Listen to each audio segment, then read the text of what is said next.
The phone rang at 7 o'clock on a Sunday morning, the way it had rung at 7 o'clock on every Sunday morning for 18 months, and for the first time in my life I lied to my son. It was a small lie, 4 words. He asked if anyone was there with me, and I looked across my own kitchen at a man asleep in my spare bedroom. A man who had driven 90 miles to sit on my porch and talk about nothing until midnight, and I said, "No." Just me. There was a pause on the other end, 2 seconds, maybe less, then my son said, "Good." And then he said it again softer, as though the first one had escaped before he could dress it properly. "Okay, good." I did not know, standing there with a cup of coffee going cold in my hand, that those 4 words had just saved my life. I would not know it for another 6 days, but something in me knew something. And I want to spend the next while trying to explain what that means, because I think a great many people are living beside a thing they can feel and cannot yet name. If stories like this one matter to you, the kind that don't resolve cleanly, the kind that ask you to hold 2 true things at once, consider subscribing to my channel. I tell them the only way I know how, which is slowly and without pretending I understood any of it at the time. My name is Harold Whitfield. I am 63 years old. I spent 28 years with the South Carolina Department of Transportation, most of them in a truck with the window down, and I retired 2 years ago into a 2-bedroom ranch house in Beaufort, with a front walk lined in hydrangeas that my wife planted the spring we moved in. Margaret has been gone 4 years now. A stroke on an ordinary Tuesday, in the produce section of a grocery store, while she was deciding between 2 cantaloupes. There is no dignity in the way the world takes people. It simply reaches out and takes them, mid-sentence, mid-errand, and expects the rest of us to keep standing. I kept standing. That is the whole of my accomplishment in those 4 years. I cooked my own meals. I watched the Panthers when they were worth watching, which was rarely. I took my blood pressure medication every morning with a glass of orange juice. And I kept Margaret's hydrangeas live because it seemed to me that a man who lets his wife's flowers die has agreed to something he should not agree to. My son is 37. His name is Nathan. He lived 2 hours up the coast in Charleston, in an apartment with good light and bad plumbing. And for 11 years he wrote software for a company that moved freight around the country more efficiently than it had been moved before. He was good at it. He was good at most things that could be arranged into a system. After his mother died, Nathan and I became closer than we had ever been. This is a thing that happens, I'm told. Grief opens a door that pride had been leaning against for 20 years. He began calling more often. He began asking questions. And about 18 months ago, those calls settled into a shape. Every Sunday, 7 o'clock exactly. Not 7:02, not 6:58. 7, he would ask the same 4 things, the same order, the way a pilot reads a checklist. Had I taken my medication? How had I slept? Was anyone there with me? Was the heat working all right? And I would answer, and he would sound satisfied, and then we would talk for 10 or 15 minutes about football, or the garden, or a podcast he'd been listening to, and he would tell me he loved me, and we would hang up. And I would sit with my coffee feeling like a man who had done something right with his life. I told people about those calls. God help me, I bragged. My neighbor Rosalind Kemp, who has 3 grown children scattered across 3 time zones and hears from them at Christmas if the mood strikes, told me she envied me. My oldest friend, a man named Walter Guskevich, who everyone has called Gus since before I met him in 1989, said I had raised the boy right. And I believed that. I was proud of it. I thought that losing his mother had shaken Nathan awake the way loss sometimes does, had reminded him that the people you love are not permanent fixtures, but weather passing through. I had no reason to think otherwise. I want to be precise about that, because I have gone back over it many times since, looking for the moment when I should have known. And what I keep finding is not blindness. It is something worse. It is that every single piece of evidence pointed exactly where I thought it pointed, right up until the moment it didn't. Gus had been trying to make the drive up from Hilton Head since before Christmas. He'd had a knee replaced in November, the left one, the one he'd been complaining about since the Clinton administration. And that first Saturday in March was the first weekend he felt willing to sit in a car for 2 hours. I told him the spare room was made up and had been made up for a year, waiting on him like a dog at a door. He arrived on Saturday afternoon with a duffel bag and a bottle of bourbon he knew I wouldn't drink, and he would, and we sat on the back porch until nearly midnight. There is a particular way that old men talk when they finally have time. It isn't conversation. It's more like two people walking slowly through a house they both used to live in, opening doors at random. We talked about a foreman we'd both hated in 1994. We talked about Margaret. We talked about his daughter's divorce and my hydrangeas, and whether either of us would ever again eat a peach that tasted the way peaches tasted in 1971. I did not tell him about the Sunday calls. I don't know why. Perhaps because I knew, at some level below language, that Gus would look at them and see a shape I had decided not to see. Sunday morning I was up at 6:30. I made coffee. I stood at the kitchen window, and I thought about how to explain to Gus, when he woke, that at 7 o'clock I needed a few minutes to myself, that my son always called, that it was a thing I did not like to miss. But Gus was still asleep. The house was quiet in that particular Sunday way, when even the road outside seems to be observing something. And when the phone rang at exactly 7, and I saw Nathan's name on the screen, I hesitated. I want to be honest about what that hesitation was, because I have been asked about it since, by police officers and lawyers and a therapist with very kind eyes, and I have never once managed to answer it well. It was not suspicion. I had no suspicion. It was more like the feeling you get in a room where a clock has stopped ticking, and you don't yet realize what's missing, an absence you register in your body before your mind catches up. Maybe it was only that the house felt different with another set of eyes in it. Maybe it was that Gus's presence reminded me of who I had been before I became, without ever noticing the transition, a man who filed a weekly report on himself to his own child. I answered the phone. Nathan said good morning. His voice was what it always was, warm, careful, measured, a voice with the volume set exactly right. Had I taken my blood pressure pill? Yes, I had. How had I slept? Fine. And then the third question. The one that always came third. Is anyone there with you? And I said no. I have thought about that no more than I have thought about almost anything else in my life. It came out smooth. It came out easy. It came out of me the way water finds a crack. Then he said, good. Okay, good. And the rest of it was ordinary. He asked about the weather. I told him the hydrangeas were finally putting out new growth. He said that was nice. He said he loved me. I said I loved him too, and I meant it entirely. And I have never once stopped meaning it, which is a complication I will come back to. We hung up. I stood in the kitchen with my coffee and a feeling I could not name, not guilt exactly. Just a strange, low awareness that I had lied, that it had cost me nothing, and that on the other end of the line my son had sounded, for a fraction of a second, in a register beneath the words, relieved. Gus came down around 8. I made eggs. We ate at the kitchen table with the sun coming through the window over the sink, and we'd been sitting there maybe 40 minutes when he set down his fork and looked at me. I knew that look. I had seen it across 28 years of job sites. It was the look Gus got when something didn't add up, and every other man on the crew was walking past it whistling. I noticed something last night, he said, when I was washing up, that pill organizer you keep on the bathroom counter. I told him it was my weekly setup. Margaret had bought it for me years ago, the kind with 7 compartments and little letter tabs on the lids. I'd kept using it because it worked, and because she'd bought it. Gus said yesterday was Saturday. I said yes.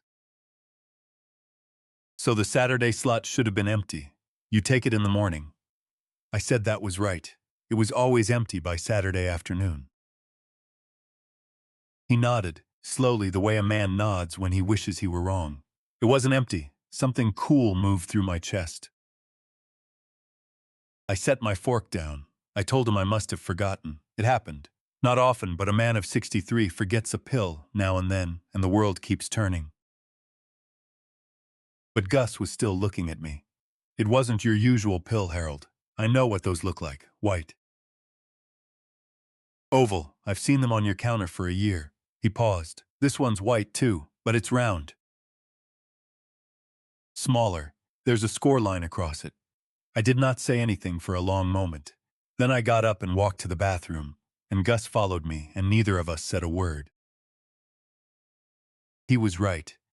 I stood there in my own bathroom, in the house I had lived in for 24 years, looking down at a small round white pill sitting in the Saturday compartment of a plastic organizer my dead wife had bought me, and I tried very hard to think of an explanation that made sense. A mix-up at the pharmacy, a pill that had rolled in from somewhere and landed improbably in a closed compartment. Something, anything. But that organizer sat in the same place on the same counter every day of every week, and nobody came into my house. Nobody except me, and my son when he visited. Nathan visited every 2 or 3 weeks. He always spent some time in the house before we went anywhere. He'd use the bathroom. He'd get a glass of water from the kitchen. He'd wander down the hallway to look at the thermostat, which he insisted I kept too low. And he would adjust it 2 degrees and then adjust it back before he left, and at the time I had found this endearing beyond words. My boy looking after the place, my boy looking after me. I picked the pill up and held it in my open palm and looked at it. It weighed nothing. Gus stood in the bathroom doorway, and neither one of us said the thing we were both already thinking, because to say it would be to let it into the house. And once a thing like that is in the house, you cannot put it back out. I called my pharmacy that afternoon. My regular pharmacist wasn't on duty. Her colleague was a young man with a patient voice, and he listened while I described the pill, the shape, the size, the white coating, the faint line scored across the middle, the way it sat lighter in the hand than the ones I knew. He put me on hold for 2 minutes. When he came back, he said it sounded like it could be a diuretic. A water pill. I asked what that would do. He was careful. I want to give him credit for that. He was a young man being careful with an old man on a telephone, and I could hear him choosing every word.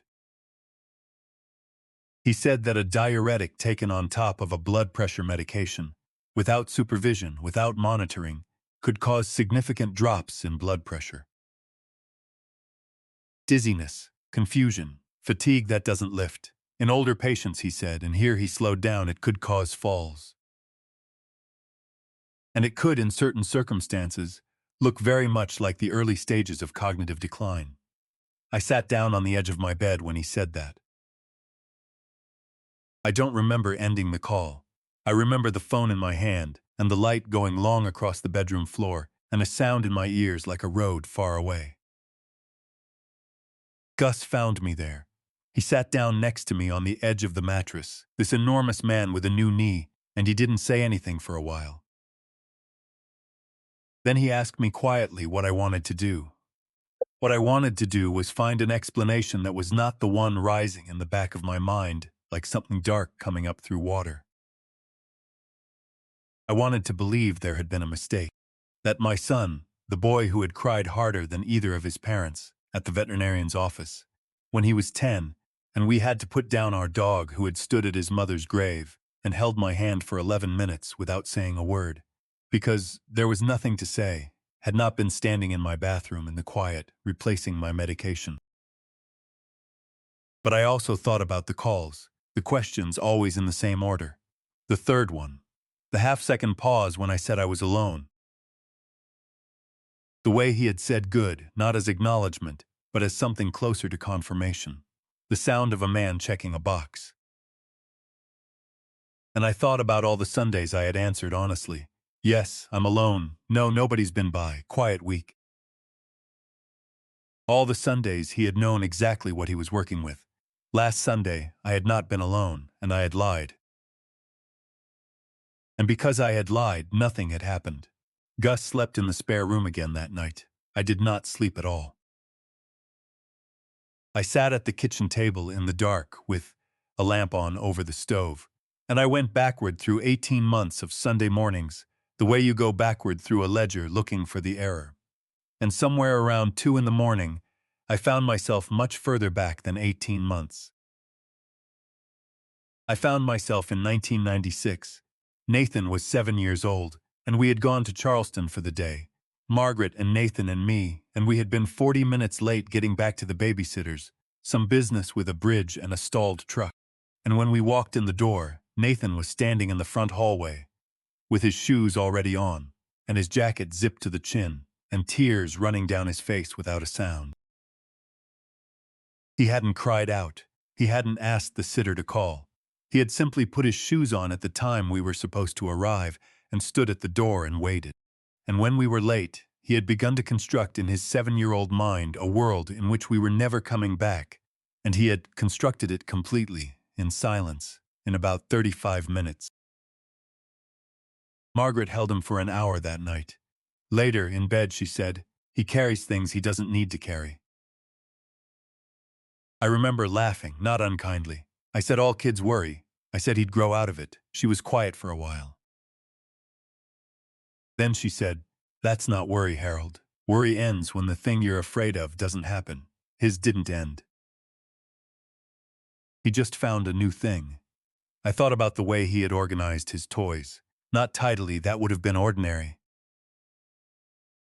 He organized them by a system he never explained to anyone. And if Margaret cleaned his room and put them back in an order that was neat but wrong, he would come apart. Not tantrum, something quieter and much worse. He would go still and gray and small. I thought about the summer he was 12 and made a chart of our family's schedule and taped it to the refrigerator and updated it every night.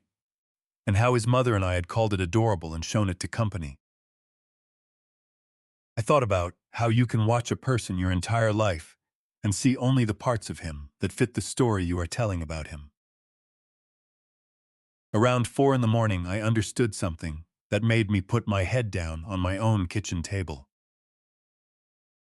The Sunday calls hadn't started when Margaret died. They had started 14 months after Margaret died. They had started when he lost his job. He had never told me directly. I'd found out sideways, months after the fact, through something he let slip about working from home on a Wednesday. When I pressed, he admitted the company had gone through a round of layoffs. He said he had savings. He said he was fine.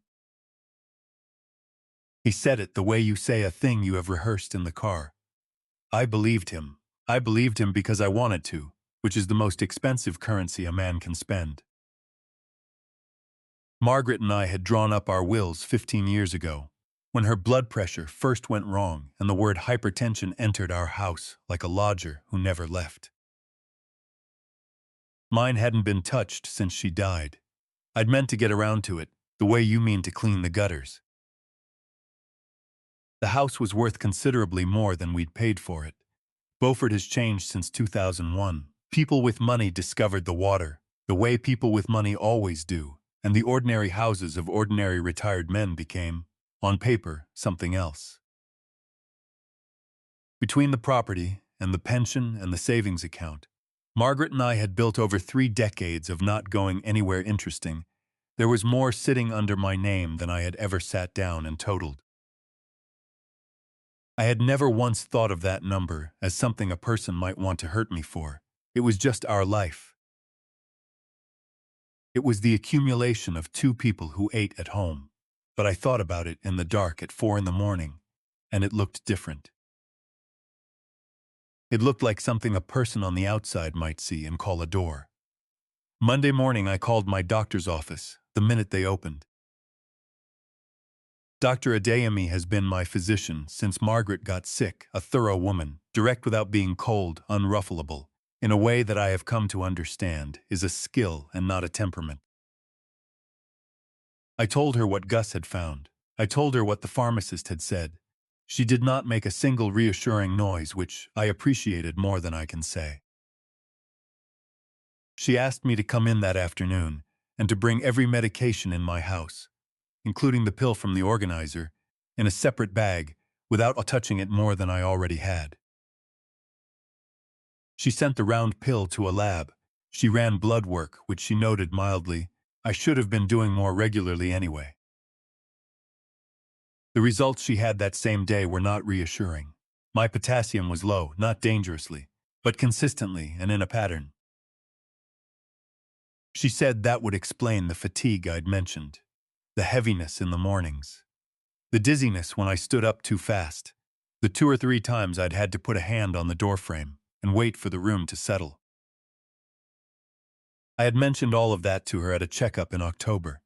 She had chalked it up to age and to the strange gravity of early retirement. We had agreed to monitor it. She looked at me across her desk for a moment, and then she asked, in the careful way that doctors speak when they are asking something that isn't really a medical question. Harold, has anyone else had access to your medications? I drove home and sat in my car in my own driveway for 20 minutes before I could make myself go inside. On Tuesday, I did 2 things that I am not proud of and would do again. The first was that I called a lawyer, not my lawyer, a new one, a woman in a small office above a bakery on Bay Street, and I asked her to walk me through my will, my deed, my accounts, everything as though I were a stranger looking at it for the first time.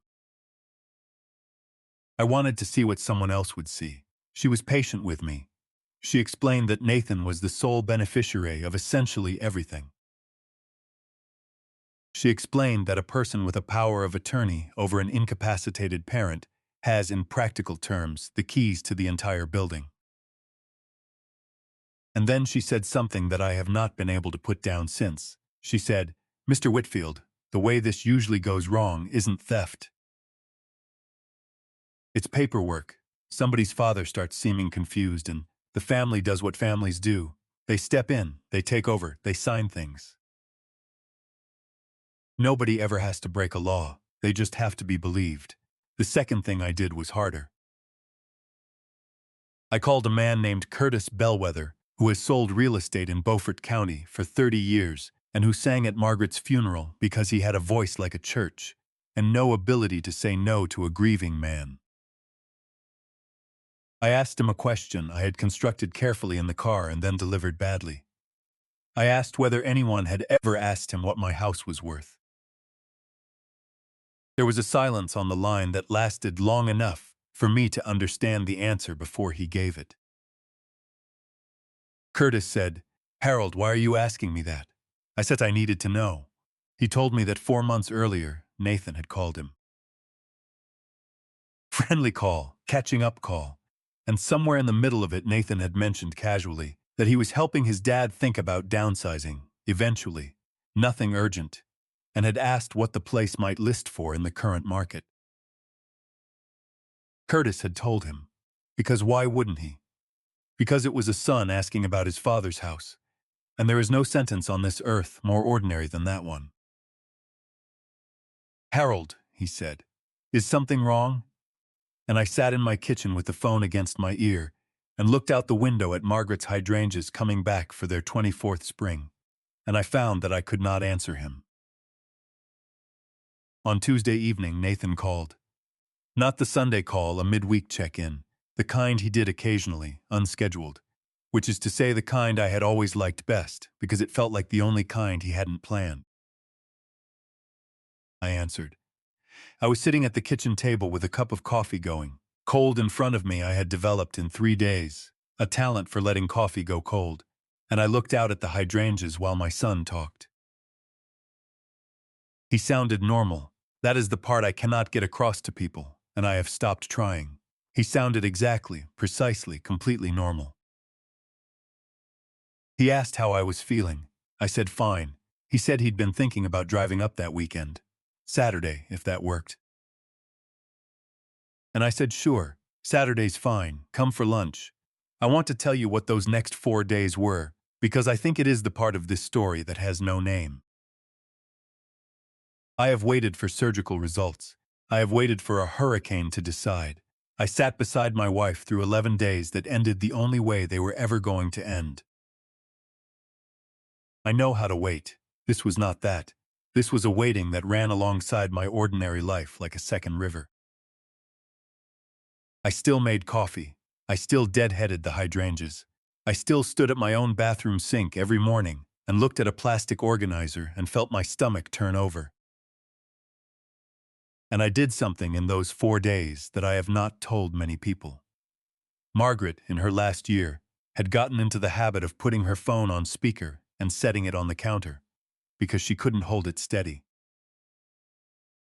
And I, being a man who does not understand telephones, had once tried to hang up and instead recorded 11 minutes of a Sunday conversation, and had never figured out how to delete it, and so it had simply lived in my phone for 4 years like a coin in a coat pocket.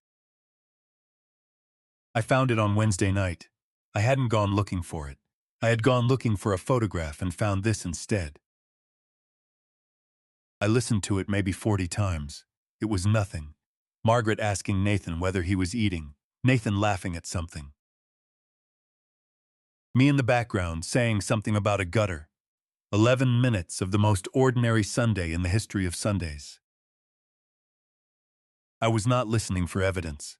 I want to be very clear about that. I was listening for the opposite.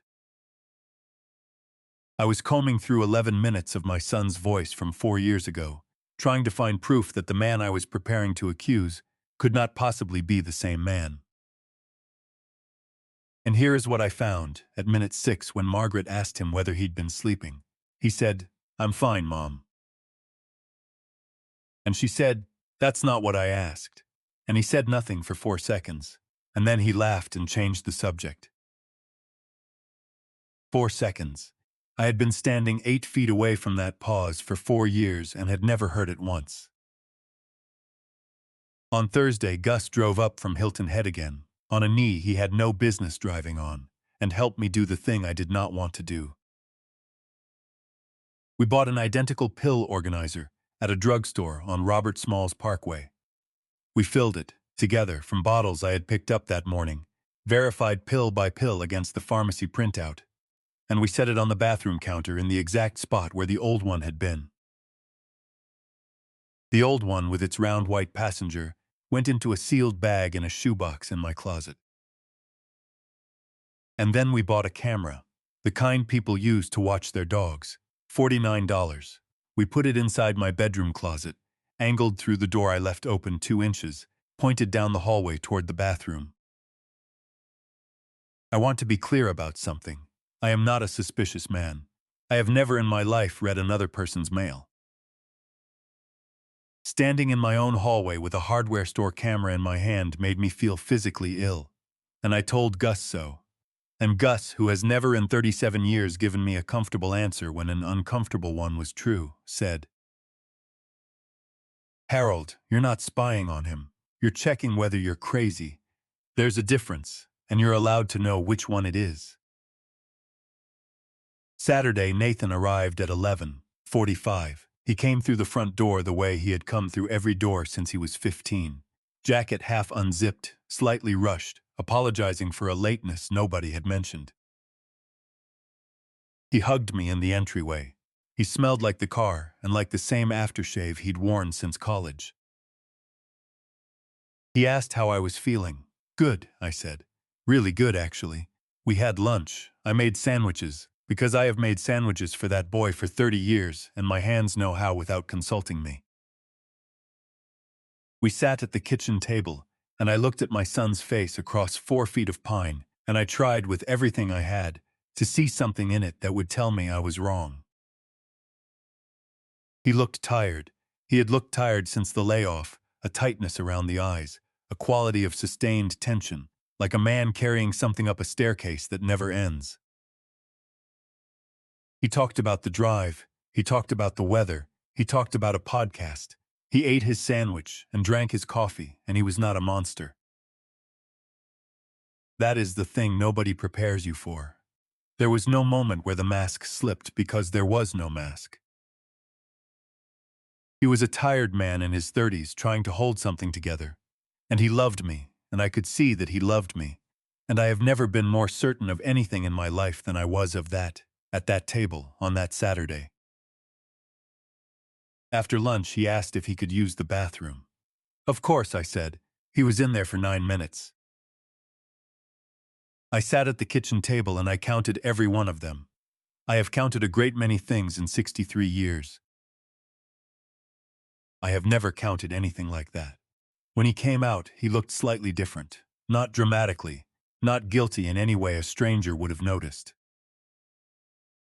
He looked less tense. He looked the way a person looks when they have finished carrying something. We watched part of the game. Around 3, he said he ought to start back before it got dark. I walked him to the door. He hugged me. He said he loved me. I said I loved him too, and I meant it. That was the hardest part. I meant it completely, without reservation, with my whole chest, while I stood in my doorway and watched his car back out of the driveway and disappear down a street he had learned to ride a bicycle on. Then I went inside and locked the door and sat down on the couch and did not move for a very long time. I watched the footage that evening with Gus on the phone because I had called him the moment Nathan's car was gone, and I had not been able to say the sentence, "I don't want to watch it alone." And Gus, who has known me since the first bush, had heard it anyway. The footage was clear enough. Nathan went into the bathroom and closed the door. About a minute later, the door opened an inch. You could see the change in the light on the hallway floor, and stayed that way for 3 or 4 seconds, and then closed again. He was listening. He was listening to hear where I was in the house. 2 minutes later, he came out, paused in the hallway, looked toward the living room where I was sitting, and went back in. He was in that bathroom for 5 of those 9 minutes, with the door shut, and my medication on the counter. I did not cry. People ask sometimes in the roundabout way that people ask, and the answer is no. I sat in a dark living room in front of a laptop screen with the audio off, and I felt something in me go very quiet and very orderly. The way it used to on a job site when someone got hurt, and there was no time to feel anything until the ambulance was gone. Gus stayed on the phone until 11. Neither of us said much. I drove to the police station on Sunday morning at 9 o'clock, having not answered a phone that rang at 7. That was the first Sunday call I ever let go. I have thought many times since about how to describe reporting something like this, and I have never found a clean way, because there isn't one. You sit across a desk from a detective, and you tell him you believe your son has been substituting your medication. And as the words come out of your mouth for the first time in front of a stranger, you hear how they sound. You hear yourself describing a pill organizer, a potassium level, a camera in a closet, 9 minutes. You hear yourself explaining the Sunday phone calls, and somewhere in the middle of it you become aware that you are describing what any decent person would call devotion, and you are asking a police officer to see it as surveillance. And underneath everything, underneath every word, you are praying that this man across the desk will find the flaw. That he will lean back and say, "Sir, with respect, you've built a terrible story out of pieces that don't fit." You are praying to be humiliated. You would take humiliation gratefully.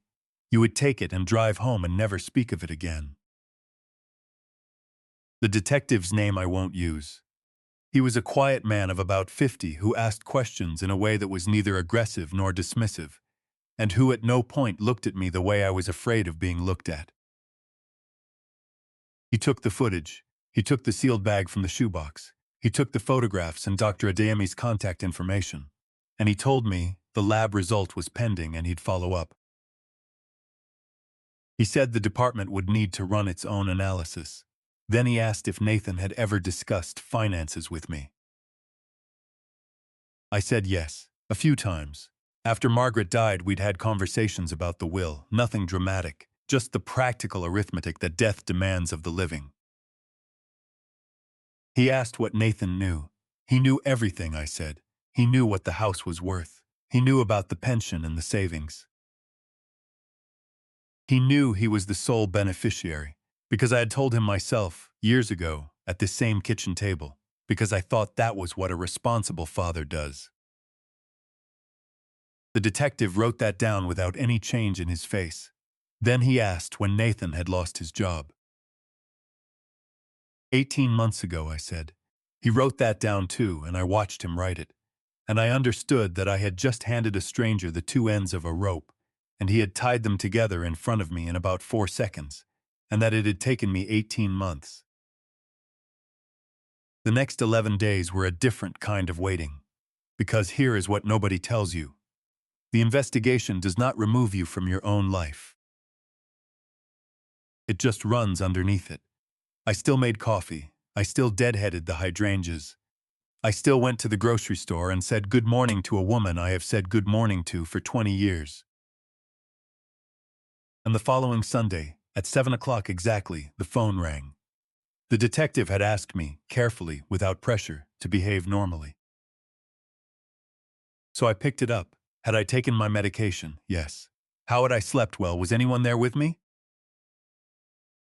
No, I said, just me, quiet morning. And he said, good, okay, good. And I sat with that word in my chest like a stone in a coat pocket all day. And the day after, and I am not entirely certain I have ever put it down. The detective called on a Thursday afternoon, 11 days after I had walked into that station. The lab had confirmed it. The pill was a diuretic, not prescribed to me, not appropriate in combination with what I was taking. Contraindicated was the word. Then he told me, in language that had clearly been chosen in advance, that the department had begun looking into Nathan's financial situation. The savings were gone. Not depleting, gone. He owed 4 months back rent on the Charleston apartment. He had taken a personal loan 8 months earlier at an interest rate the detective read out loud and then declined to comment on. There were credit card balances that had been climbing steadily since the layoff, the way water climbs a wall. And 3 months ago. The detective paused. People pause before the thing that changes the shape of everything. I have noticed that they always do. 3 months ago, Nathan had contacted an insurance agency to inquire about adding a life insurance policy on a parent. He had not completed it. He had asked questions and hung up. But the inquiry was documented, because everything is documented, because we live in a world where every question a frightened man asks at 2 in the morning is written down somewhere forever. I thanked the detective. I set the phone on the kitchen counter. I stood at the window over the sink, and I looked at Margaret's hydrangeas. And I thought about my wife, and about the things she said in 1996 that I laughed at. He carries things he doesn't need to carry. I thought about whether she would have seen this coming. And I thought, probably. Somewhere far back behind her eyes, in a room she never let me into, she might have been afraid of exactly this for 30 years. 2 days later, they brought Nathan in for questioning. I was not there. The detective advised me to stay home, and I did. I sat in the kitchen, and I waited, and I did not turn on a single light as the room got dark around me. What I learned afterward came in pieces over weeks. Some from the detective, some from Nathan's court-appointed attorney, a young woman who was kinder to me than her job required. Some from a woman I had not spoken to in 3 years. Her name is Priya Raghunathan. She and Nathan were together for 2 years, and she left him 14 months before any of this began, and I had always privately blamed her for it, not out loud, never out loud, but in the small dishonest chamber of the heart where a father keeps his verdicts. She was interviewed as part of the investigation, and afterward, she called me. She did not have to do that. She called me anyway. She told me that she had not left Nathan because she stopped loving him. She told me she left because he had begun, in the last year, to construct a version of the world in which everyone was about to take something from him. Her friends were pulling her away. Her sister was working against him. He needed to know where she was, not cruelly. not with anger. He would ask the way a man asks about weather, and if she was vague, he would go quiet, and the quiet would last 2 days. She said, "He wasn't trying to control me, Mr. Whitfield. That's what everybody gets wrong about it. He was trying to make the fear stop. Controlling me was just the only thing that ever made it stop, and it only ever made it stop for about an hour." Then she said, and I could hear that she'd decided in advance to say it, "I should have called you." 3 years ago, I picked up the phone twice. I didn't know what I'd even be reporting. He hadn't done anything. I told her it wasn't hers to carry. And then I hung up and sat down on the floor of my own hallway, because it had just occurred to me that a young woman 2 hours up the road had seen the whole shape of it in 24 months, and I had been looking directly at it for 37 years. Here is what had happened, laid out plainly, the way it was eventually laid out to me. Over roughly 14 months, Nathan had been substituting my blood pressure medication with a diuretic he had obtained without a prescription through a contact made online. Not every visit, irregularly, in a pattern that would be almost impossible to detect without specific testing. A pattern, the detective said, that suggested someone who had thought about detection. The goal was not immediate. He was not trying to kill me.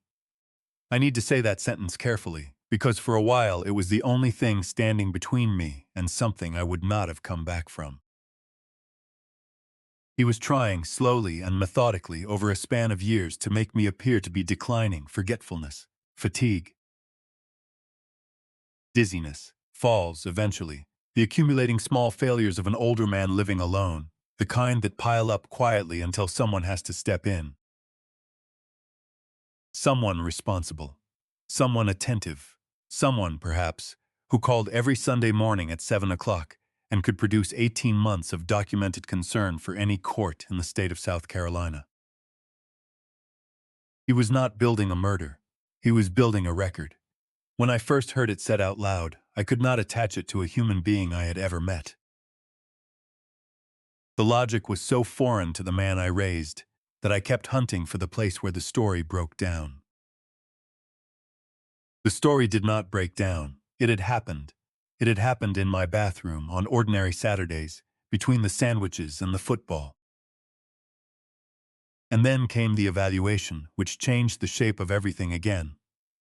At his attorney's recommendation, and with the court's agreement, Nathan underwent a full psychiatric evaluation. The report was eventually shared with the family as part of the process. I have read a great many documents in my life. Bid packets, engineering specs, my wife's death certificate. I have never read anything like that report. It described what it called a paranoid anxiety disorder with obsessive features, a condition that had, according to the psychologist, been present in some form since adolescence and had worsened severely after the loss of his job. Over roughly 2 years, Nathan had developed an elaborate architecture of fixed beliefs, that I was being manipulated by the people around me, that I was going to be taken advantage of, that there was no woman that I was seeing, who was going to take what was ours. That my neighbor was working on me, that Gus, of all the men on this earth, Gus with his bad knee and his bottle of bourbon, was working on me. The Sunday calls had begun as genuine concern. They had become, without my ever seeing the seam where one turned into the other, a monitoring system. Every week he was checking whether the threat had advanced, whether I was still alone, whether the world was still shaped the way he had decided it needed to be shaped in order for him to breathe. And the report said this, which I have not stopped thinking about. Nathan did not believe he was doing anything wrong. Within the architecture he had built, he was protecting his father from exploitation. He was ensuring I would be cared for, by him, under his oversight, in the way he had determined was correct. The fact that his chosen method was slowly poisoning me had not registered, because the fear had grown so total that it had reorganized every other fact around itself, the way a magnet reorganizes iron filings without ever touching them. I read that report 3 times. I don't say that to seem thorough. I say it because the first 2 times I was reading it the way you read something you are hoping will resolve into something else. Hoping the words will rearrange themselves on the page. The third time I read it the way you read something that is true. My son was sick. He had been sick longer than either of us knew. It had grown in the dark, in the space between Sunday phone calls and the quiet weeks, in the gap between what he was experiencing on the inside and what he was ever able to say out loud to another human being. And here is the thing that I could not put down, and still cannot. The sickness explained everything and excused nothing, and both of those had to be true at the same time, and there is no posture a human body can hold that lets you carry both without shaking. I saw him for the first time at a preliminary hearing in April. I had not planned to attend. My lawyer thought I shouldn't. The detective didn't offer an opinion, which I understood to be an opinion. I went. I sat in the third row of a courtroom in Beaufort County on a Tuesday morning, in a jacket I had last worn to my wife's funeral, and I watched a bailiff bring my son through a side door. He had lost weight. That was the first thing. He had lost the kind of weight that a person loses when they have stopped attending to their own body as a matter of policy. His hair was wrong. He was wearing clothes that fit him the way clothes fit a coat hanger, and he looked out into the gallery, scanning the way anyone does. And he saw me. I have spent 63 years on this earth, and I have seen a great deal of grief. I watched my father die. I watched my wife stop being able to say my name. I have stood at the fence line of a highway accident at 2 in the morning. I had never seen a human face do what my son's face did in that courtroom. It was not shame exactly. Shame has a shape. You can recognize shame. This was something underneath shame. It was the face of a man who is looking directly at the person he has spent 2 years protecting, and who is realizing, in real time, in front of 40 strangers, that the person he was protecting him from, the danger, the threat, the thing coming to take everything, was him. He had been the weather. He had been the thing at the door. He looked at me for perhaps 4 seconds, and then he looked at the table in front of him, and did not look up again for the rest of the proceeding. And I sat in the third row with my hands on my knees, and did not move. Afterward, in the hallway, his attorney asked me if I wanted to say anything to him, and I found that I did not know. I stood in a courthouse hallway, with fluorescent lights buzzing above me, and could not locate a single sentence in the English language. So I said no. I said not today. I have thought about that no as much as I've thought about the other one. The legal process I won't walk through in detail. Some of it is ongoing. Most of it isn't the heart of what I want to tell you. What I will say is that Nathan received a diagnosis, and that the diagnosis changed what happened to him, and that what happened to him was the only outcome I could have lived with. He was not sent to a prison. He was placed in a treatment program, inpatient at first, then structured outpatient with conditions attached that will follow him for years. He is on medication. He is in therapy weekly. There are things he is not permitted to do, and places he is not permitted to be. And one of those places for a long while was any room containing me. I did not fight that. I want to be honest. I did not fight it because I was relieved by it. A man can love his son completely and still be relieved to know exactly where he is. 8 months in, they let us try a family session. The therapist's name is Dr. Colleen Marsh. She works out of a converted house in Charleston, with a waiting room that has too many magazines and a fish tank with 4 fish in it, and she is the only person in this entire story who never once told me how to feel. The first session lasted 50 minutes, and Nathan and I said perhaps 200 words between us. The fourth session was different. I want to give you what came out of those rooms, because I have decided that this is the reason I am telling any of this at all. Not the pill, not the camera, not the 9 minutes, this. Dr. Marsh said to me early on, Harold, I want to ask you something, and I want you to sit with it before you answer. When did you first notice that your son's care had started to feel like an obligation to report? And I said I hadn't noticed. That was the truth, she said. That's the answer almost everyone gives, and it's the most important sentence in this room. Here is what she taught me. I am going to lay it out plainly, because plainly is how it was laid out to me, and because it is the only thing I have that might be of any use to another person. The kind of harm that happened in my house has a name. It is called elder abuse, and the version that lives inside caregiving is the hardest one to see, because it does not arrive looking like harm. It arrives looking like devotion. It does not begin with a stranger at your door. Nearly always, it begins with someone who has a key. And the signs are not dramatic. That is the whole trouble. They are small, and each one has a reasonable explanation. And the reasonable explanations are what allow them to accumulate. Dr. Marsh gave me a list. Not a checklist, she was careful about that. A set of questions. Has your world gotten smaller, and did someone help make it smaller? Nathan never told me not to see people. He simply asked every single week whether anyone had been by, and I began without ever deciding to have less to report. Because reporting was easier when there was nothing to report. Because I did not want to answer questions about Rosalind from next door. In 18 months, without a single instruction, I had stopped inviting people into my own house. Is someone else managing what goes into your body? I could not, on the day she asked me, tell her what my own medications did. Not one of them. Margaret had handled that, and after Margaret nobody had, and into that vacuum stepped a man with a system. Are you being asked to account for yourself on a schedule? There is a difference, and it is not a subtle difference once you see it, between how are you, Dad, and a checklist.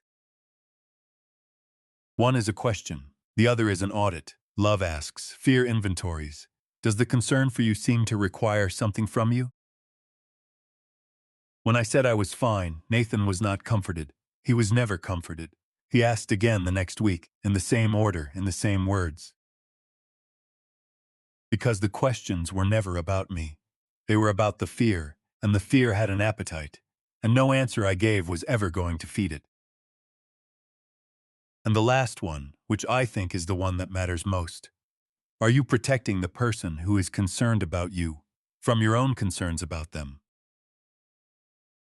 Because I was.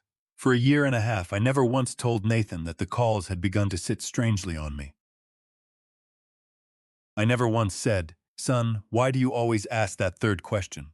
I did not say it because I did not want to hurt him. I did not want to seem ungrateful. I did not want to be the father who was cold about his son's love. My silence was not weakness. My silence was courtesy. And my courtesy was the soil the whole thing grew in. Dr. Marsh said something in the 6th session that I wrote down in the car afterward on the back of a pharmacy receipt, because I did not trust myself to carry it home intact. She said, "Control is what love turns into when it stops being able to tolerate uncertainty." That is Nathan. That is the entire boy, from the 7-year-old standing in a hallway with his shoes on, to the 37-year-old with a pill in his palm and a bathroom door open 1 inch. He could not tolerate the possibility of losing me, and so he began, by degrees, to eliminate the possibility. And there is only one way to eliminate the possibility of losing someone, and that is to make them yours entirely, to make them small enough, and dependent enough, and alone enough, that the world can no longer reach in and take them. He was going to save me from disappearing by making me disappear. I asked her, in that same session, the question I had been holding since the courtroom. I asked whether I made him this way. She did not comfort me. I have never been more grateful to anyone. She said, "No, and also, you and Margaret saw something in him at 7 years old, and you called it a phase. And you were not equipped to call it anything else, and nobody helped you, and there is no version of 1996 in which anyone did." That's not guilt, Harold. That's just the shape of what happened. And then she said the thing I most needed and least wanted. You are allowed to grieve him. He is alive, and he is in the next room, and you are allowed to grieve him. Those aren't in conflict. Nathan spoke in the 7th session. He said, I don't remember deciding. He said it to the floor. He said that he could remember, with total clarity, the first time, standing in my bathroom in January of the year before, with a pill in his hand, and that he could remember the feeling perfectly, and that the feeling was not triumph or greed or anything a person would recognize as wickedness. The feeling was relief. For about 4 hours, he said, the noise stopped, and then it came back, and it was louder, and it needed more. He said, it was the only thing that ever worked, and it never worked. That is what I would like anyone listening to take out of this story, if they take anything. Not the crime. The crime is the least interesting part. It's the last stop on a road that had been under construction for 30 years, while 2 people who loved him drove past it every day and admired the view. If someone in your life is frightened in the way my son was frightened, if the fear has begun to reorganize the world around it, if it needs to know where everyone is, if the reassurance never lasts, then that person is not a bad person, and they are not a lost cause. They are carrying something they cannot put down alone. Get them help before it becomes a strategy. And if you are the one being cared for, if you are the one being asked, every Sunday, in the same order, whether you're all right, I want to say something to you specifically, because nobody said it to me. You are allowed to ask why. You are allowed to say, I notice that you always ask me that. That sentence is not ingratitude. That sentence is not cruelty. That sentence is, in fact, the most loving thing available to you, because it is the only sentence in the world that offers the frightened person a door. I had 18 months of Sunday mornings to say it. I said it 0 times, not because I didn't love my son. Because I did. Gus comes up from Hilton Head about twice a month now. He was here the day I emptied that bathroom cabinet into a grocery sack and drove it to the pharmacy's disposal bin and started over.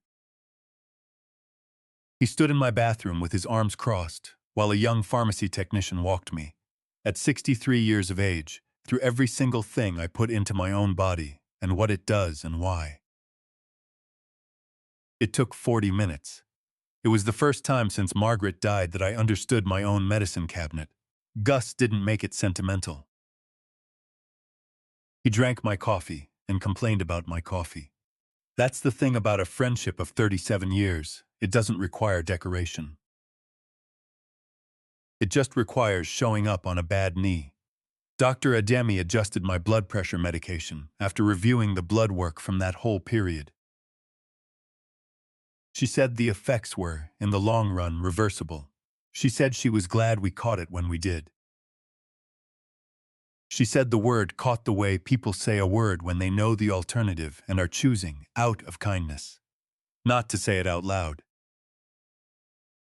Rosalind from next door stops by now. She started after she found out, in the way neighbors do when the ordinary distance between 2 houses suddenly seems less sensible than it did the week before.